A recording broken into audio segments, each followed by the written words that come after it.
briefly, Roy, can you comment on toxicities with checkpoint inhibitors?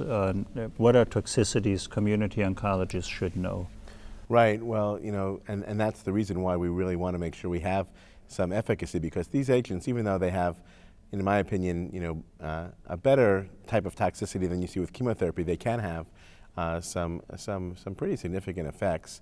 I think what we basically teach our fellows at Yale is that if it has itis next to it, you can get it, and you can get inflammation of just so many different tissues. I guess what's seen most often are thyroid abnormalities, and we're all internists, and I guess we've probably treated more thyroid disease than we thought we would 10 years ago, and often refer to the endocrinologist because often you can have thyroid and adrenal issues simultaneously. But hypothyroidism, perhaps a little bit more common than hyper. Those toxicities tend to be irreversible, but usually the most treatable with supplementation of hormone. But skin rash, being quite common, certainly in the lung, pneumonitis. I'm sure we all spend a lot of time figuring out, is this pneumonitis, is it infection, is it progression of disease? I've seen at ESMO some interesting talks looking at ctDNA and other methods to try to distinguish between that. But certainly pneumonitis with early treatment with steroids is critical. Colitis, not as common when you use PD-1, PD-L1 alone. You see more of that with some of the CTLA-4 combos, but certainly colitis, and sometimes you even have to ramp up to not just high-dose steroids with some of those, but to TNF-alpha inhibitors and other agents. So that's certainly something we see. And then the things that you have to be thinking about, cardiac issues, pericarditis, we've seen that.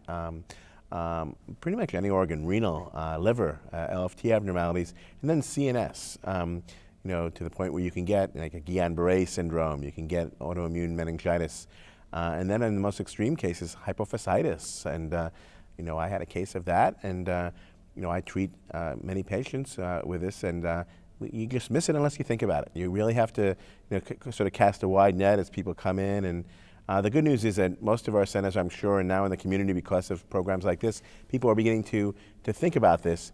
And it's very important too, because if a patient's responding, which many of them are, and they go into an emergency room and you're not there, or it's or someone from your team's not there, it's important that the other services and the first responders understand this is not the lung cancer patient of 5 years ago. They could be benefiting. You have to treat this aggressively, and these drugs have different issues. So we often educate our patients about this, as I'm sure everyone does. So really a whole spectrum of toxicities. The good news is most reversible with steroids, some not, but certainly something that's manageable in most cases. So you're broadly watchful, in other words, because you don't know what to expect, but common would be fatigue, thyroiditis, a rash, and a rash. And you try to treat through.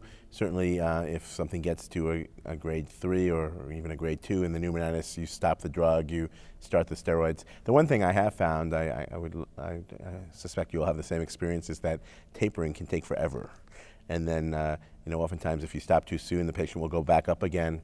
But I have a number of patients living on high-dose steroids or moderate-dose steroids. I worry about that, but their tumors responded. So, what's the alternative? Right. Roy, something I found very interesting from your group at ASCO last year was following these patients who develop pneumonitis to see what's the natural history, whether these patients can be rechallenged. And the report, if I remember, said when patients with pneumonitis were rechallenged, there was almost a 60% likelihood that it was going to recur from autoimmune toxicity standpoint. So some autoimmune toxicities like thyroid, you can manage through it and keep them on the drug. But some serious toxicities, if it's bad colitis or bad pneumonitis, the more safer approach is to stop the treatment, supportive care, steroids, and watch the patient closely and not re-challenge them with a checkpoint inhibitor. And that gets to the discussion before, how long do you need to treat? Some of these patients might have had 3-4 months, and maybe their disease has responded and they don't need any more. I have one man who's actually 80 years old who got pembrolizumab, and he got about 3 months worth. He had pneumonitis. We stopped the drug. We put him on steroids. high, coming high, as high as 50 or 60 of prednisone, tapering him down. But he's out skiing and walking and bicycle riding, and he remains on the drug, and his disease hasn't changed. So certainly there's no way I'm going to touch drug with him again, but also having trouble getting him off steroids. Then you have the whole issue, do I give a TNF alpha inhibitor to get him off the steroids, or just leave him alone? Whatever's happening is working, and my choice has been to leave him alone. I think that sounds like a wise If decision. it's working, don't stop, right? Yes. Yeah. Naiyer? Yeah, I think just a small point, that monitoring their labs is really important. I tend to check their thyroid function every 6 weeks or so, and you can certainly see things that require supplementation as you go along. And these toxicities can occur at any point. I had a patient who had been on therapy for a year and then developed grade 3 liver enzyme elevations, just completely unexpected. And I have no explanation for why you would have a tox so late, but if you're not watching out for it, you could actually get into trouble. So you have to monitor their labs every time.